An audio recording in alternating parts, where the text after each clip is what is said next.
சிறையில் இருக்கும் இசாரா செவ்வந்தியின் பிறந்த தினத்தை கேக் வெட்டி கொண்டாடிய குற்றத்தடுப்பு விசாரணை பிரிவு அதிகாரி. அதிரடி நடவடிக்கைகள் தீவிரம். மட்டக்களப்பு பாழ் கிணற்றிற்குள் இருந்து மீட்கப்பட்ட பெண்ணின் சடலம் தொடர்பில் மிக முக்கியமான சந்தேக நபர் கொழும்பில் வைத்து கைது. ஹம்பகா ஜக்கல பகுதியில் முன்னணி சோசலிச கட்சியின் அலுவலகத்தை பறித்துக் கொண்ட ஜேவிபி. நீதிமன்றத்தின் அதிரடி உத்தரவு. யாழ்ப்பாணத்தில் காவல்துறை அதிகாரிகளின் மீது உளவியந்திரத்தால் மோதிய 2 பேர் அதிரடி கைது.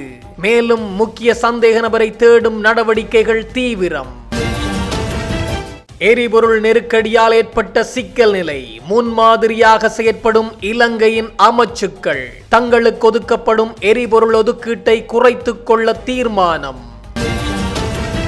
இலங்கையில் எரிபொருளுக்கு ஏற்பட்ட நெருக்கடி.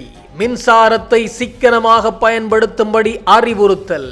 அரச நிறுவனங்கள் இனி ஏசி பயன்படுத்த முடியாது. மாலை 6 மணி முதல் 10 மணிக்குள் தெருவிளக்குகளை அணைக்கவும் உத்தரவு. பாதாள உலக கும்பல் தலைவர் கனேமுல்ல சஞ்சீவ கொலை வழக்கில் பிரதான சந்தேக நபரான இஷாரா செவ்வந்திக்கு பிறந்த நாள் கொண்டாடிய குற்றச்சாட்டில் கொழும்பு குற்றப்பிரிவின் பொறுப்பதிகாரி மீது கடுமையான ஒழுக்காற்று நடவடிக்கை எடுக்கப்பட்டுள்ளது. இதனை காவல்துறை செய்தி தொடர்பாளரான உதவி காவல்துறை அத்தியட்சகர் எக்யோ வூட்லர் தெரிவித்துள்ளார். காவல்துறை அதிகாரிகளுக்கும் குற்றவாளிகளுக்கும் இடையே எந்த தொடர்பும் இருக்கக்கூடாது என்றும் மேற்படி சம்பவம் தொடர்பில் கொழும்பு பிரதி காவல்துறை மா அதிபரின் வழிகாட்டுதலின் கீழ் சிரேஷ்ட காவல்துறை பரிசோதகரால் விசாரணை தொடங்கப்பட்டுள்ளது அவர் கூறியுள்ளார். அத்தோடு காவல்துறை சேவையின் நேர்மையையும் கண்ணியத்தையும் பாதுகாப்பதற்காக கடுமையான ஒழுக்காற்று நடவடிக்கைகள் செயல்படுத்தப்பட்டு வருவதாகவும் வூட்லர் வலியுறுத்தியுள்ளார். இந்த நிலையில் நிர்வாகத்துறையை பிரதிநிதித்துவப்படுத்தும் பொது ஊழியர்கள் என்ற முறையில் காவல்துறை அதிகாரிகள் மிக உயர்ந்த தொழில்முறை மற்றும் நெறிமுறை தரங்களை கடைபிடிக்க வேண்டும் என்று அவர் மேலும் தெரிவித்துள்ளார். கம்பகா ஜக்கல பகுதியில் உள்ள முன்னணி சோசலிச கட்சியின் அலுவலகத்தை மக்கள் விடுதலை முன்னணி கைப்பற்றியது சட்டவிரோதமானது என கம்பகா நீதவான் நீதிமன்றம் தீர்ப்பளித்துள்ளது.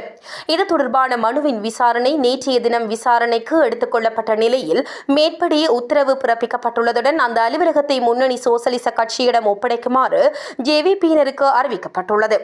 அலுவலகத்தை கைப்பற்றியது சட்டவிரோதமானது என அறிவித்த பின்னர் அந்த அலுவலகத்தை FLSPயிடம் ஒப்படைக்குமாறு கூடுதல் நீதவான் ஷிலானி பெரேரா உத்தரவிட்டதாக அக்கட்சியின் செயலாளர் புபுது ஜெயக்குட தெரிவித்துள்ளார். இதேவேளை அலுவலகத்தில் இருந்து முன்னணி சோசலிச கட்சியின் உறுப்பினர்களை விரட்டி அடித்ததும் சட்டவிரோதமானது என நீதிமன்றம் தீர்ப்பளித்துள்ளதாக தெரிவிக்கப்படுகின்றது. அலுவலகத்தை தங்களிடம் ஒப்படைக்குமாறு ஜேவிபியினருக்கு உத்தரவிடக் கோரி முன்னணி சோசலிச கட்சி கம்பகா நீதவான் நீதிமன்றத்தில் ஒரு மனுவை தாக்கல் செய்தது. மேற்படி கட்சியின் நிர்வாக செயலாளர் சமீர கொஸ்வத்த மற்றும் கட்சியின் பிற உறுப்பினர்களால் இந்த மனு தாக்கல் செய்யப்பட்டதுடன் ஜேவிபியின் பொதுச் செயலாளர் டில்வின் சில்வா மற்றும் பலரும் பிரதிவாதிகளாக பெயரிடப்பட்டிருந்தனர். கடந்த வருடம் செப்டம்பரில் ஜக்கலவில் உள்ள முன்னணி சோசலிச கட்சியின் அலுவலகத்திற்குள் ஜேவிபி ஆதரவாளர்கள் குழு ஒன்று புகுந்து அங்கிருந்து சிலரை தாக்கிய பின்னர் அலுவலகத்தை வலுக்கட்டாயமாக கைப்பற்றியதைத் தொடர்ந்து இந்த மனு தாக்கல் செய்யப்பட்டது. அதன்போது காவல்துறையினரும் பாரபட்சமாக நடந்து கொண்டதாக முன்னணி சோசலிச கட்சியினர் குற்றச்சாட்டியிருந்தமை குறிப்பிடத்தக்கது. யாழ்ப்பாணத்தில் காவல்துறை அதிகாரியை உளவு இயந்திரத்தால் மோதி கொலை செய்ததுடன் மற்றும் ஒரு காவல் உத்தியோகஸ்தருக்கு படுகாயம் ஏற்படுத்திய சம்பவம் தொடர்பில் 2 கைது செய்யப்பட்டுள்ளனர். பிரதான சந்தேக நபர் தலைமறைவாக உள்ளதாக தெரிவிக்கப்படுகின்றது. இந்த நிலையில் அவரை கைது செய்வதற்கான நடவடிக்கைகளை காவல்துறையினர் தொடர்ந்து முன்னெடுத்து வருகின்றனர். சம்பவம் தொடர்பில் மேலும் தெரிய வருகையில் கொடிகாமம் கெட்பேலி பகுதியில் சட்டவிரோத மணல் அகழ்வு இடம்பெறுவதாக கொடிகாமம் காவல்துறையினருக்கு தகவல் கிடைத்துள்ளது.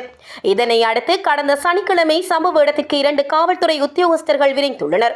இந்த நிலையில் காவல்துறையினரை கண்டதும் உளவு இயந்திரத்தை செலுத்தி வந்தவர் தான் தப்பிப்பதற்காக அதன் வேகத்தை அதிகரித்து காவல்துறையினர் இருவர் மீது மோதிவிட்டு தப்பி சென்றுள்ளார். இதன்போது உளவு இயந்திரம் மோதியதில் கொடிகாமம் காவல் நிலையத்தில் கடமையாற்றும் காவல் சார்ஜென்ட் தர அதிகாரியான ஹெட்டியாராச்சி ஆல்பர்ட் என்பவர் சம்பவ இடத்திலேயே உயிரிழந்துள்ளார். அவருடன் சென்ற மற்ற காவல்துறை உத்தியோகஸ்தர் படுகாயமடைந்த நிலையில் வைத்தியசாலையில் சிகிச்சைக்காக அனுமதிக்கப்பட்டுள்ளார்.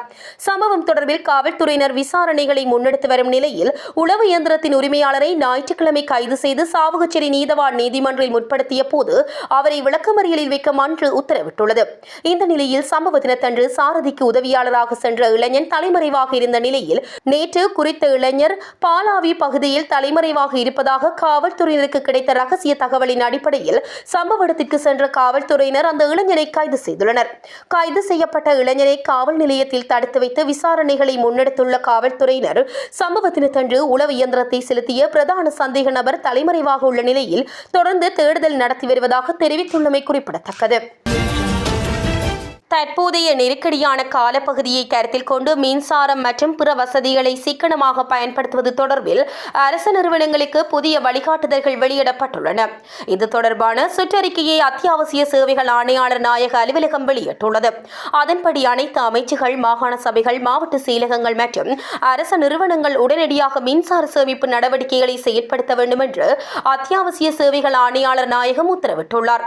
சுற்றறிக்கையின்படி அனைத்து அரசு நிறுவனங்களும் பிற்பகல் 3 மணிக்குள் குளிரூட்டிகளை அணைக்க வேண்டும் என்று அறிவுறுத்தப்பட்டுள்ளதுடன் தனியார் நிறுவனங்களும் இதே நடவடிக்கையை பின்பற்றுமாறு கேட்டுக் கொள்ளப்பட்டுள்ளன. அத்தோடு பல்வேறு இடங்களில் உள்ள டிஜிட்டல் விளம்பர திரைகள் இரவு 8 மணிக்குள் அணைக்கப்பட வேண்டும் என்றும் அந்த சுற்றறிக்கையில் குறிப்பிடப்பட்டுள்ளது. மேலும் மாலை 6 மணி முதல் இரவு 10 மணி வரை தெருவிளக்குகளை அணைப்பதற்கான உரிய திட்டங்களை செயல்படுத்துமாறு உள்ளூராட்சி அமைப்புகளுக்கு தெரிவிக்கப்பட்டுள்ளது. இதற்கிடையில் இசை நிகழ்ச்சிகள் மற்றும் அதுபோன்ற நிகழ்வுகள் உட்பட 100க்கும் மேற்பட்ட பங்கேற்பாளர்கள் கூடும் பெரிய அளவிலான கூட்டங்கள் தேசிய மின் கட்டமைப்புக்கு பதிலாக மாற்று மின் மூலங்களை பயன்படுத்த வேண்டும் என்றும் கூறப்பட்டுள்ளது. மட்டக்களப்பில் மயக்க மருந்து கொடுத்து பெண்கள் கடத்தப்பட்டு தங்க ஆபரணங்களை கொள்ளையிட்டு கிணற்றில் வீசி எறிந்து கொலை செய்து வந்த கும்பலின் பிரதான சூத்திரதாரி கைது செய்யப்பட்டுள்ளதாக தகவல் வெளியாகியுள்ளது. குறித்த சந்தேக நபர் கொழும்பில் வைத்து நேற்று கைது செய்யப்பட்டுள்ளதாக கிழக்கு மாகாண பெரும் குற்றத்தடுப்பு பிரிவு பொறுப்பதிகாரி தெய்வநாயகம் மேனன் தெரிவித்தார்.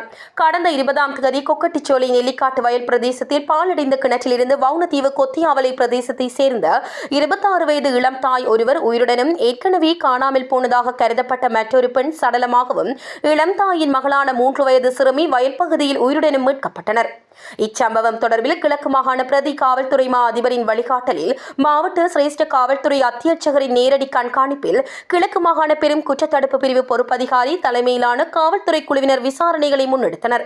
இதன்போது வவுனதீவு காவல்துறை பிரிவில் உள்ள காஞ்சிரம்குடா பகுதியைச் சேர்ந்த 26 வயதுடைய பெண்ணும் 34 வயதுடைய அவரது கணவரும் 22 வயதுடைய கணவனின் தம்பி மற்றும் கொள்ளையிடப்பட்ட தங்க ஆபரணங்களை வாங்கிய 2 நகைக்கடை உரிமையாளர்கள் இருவர் உட்பட 5 பேரை 24 மணித்தியாலத்தில் காவல்துறையினர் கைது செய்ததுடன் 2 முச்சக்கர வண்டிகள், கார், கோடரி மற்றும் கூறிய ஆயுதங்களை மீட்டனர். அதனைத் தொடர்ந்து கைது செய்யப்பட்டவர்களிடம் மேற்கொண்ட விசாரணையில் மறைத்து வைக்கப்பட்டிருந்த மயக்க மருந்துகளை மீட்டதுடன் முச்சக்கர வண்டி சாரதியையும் கைது செய்தனர்.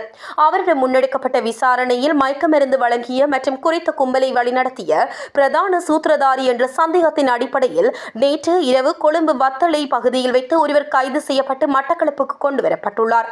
இவ்வாறு கைது செய்யப்பட்டவர் வத்தளையை சேர்ந்த 49 வயதுடைய மருந்து முகவரான சிவா என்று அழைக்கப்படும் திவாகரன் என தெரிய வந்துள்ளமை குறிப்பிடத்தக்கது. அனைத்து அமைச்சர்களும் பிரதி அமைச்சர்களும் தாமாக முன்வந்து தங்களது எரிபொருள் ஒதுக்கீட்டை 1/3 பங்கிற்கும் மேலாக குறைத்துள்ளனர் என பொது நிர்வாக மாகாண சபைகள் மற்றும் உள்ளூராட்சி அமைச்சர் சந்தன அபயரத்ன தெரிவித்துள்ளார்.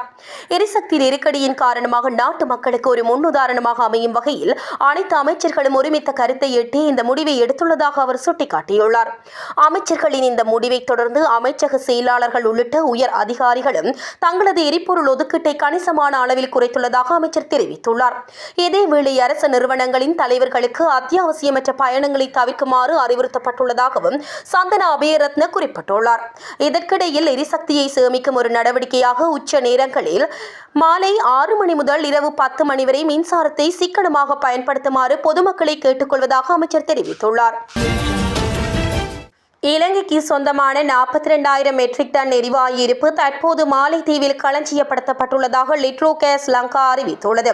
ஏப்ரல் மாதத்திற்கான தேவையை பூர்த்தி செய்ய இந்த அளவு போதுமானது என்று நிறுவனத்தின் தலைவர் சன்ன குணவர்த்தன தெரிவித்துள்ளார்.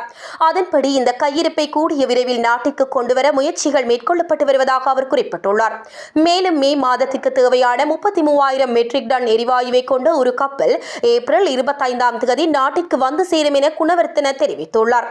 இதற்கிடையில் 7000 மெட்ரிக் டன் எரிவாயுவை கொண்ட மற்றொரு கப்பல் ஏப்ரல் 4ஆம் தேதி நாட்டை வந்தடையும் என எதிர்பார்க்கப்படுவதாக லாப்ஸ் கேஸ் நிறுவனத்தின் தலைமை நிர்வாக அதிகாரி நலிந்த குருகுலசூரிய கூறியுள்ளார்.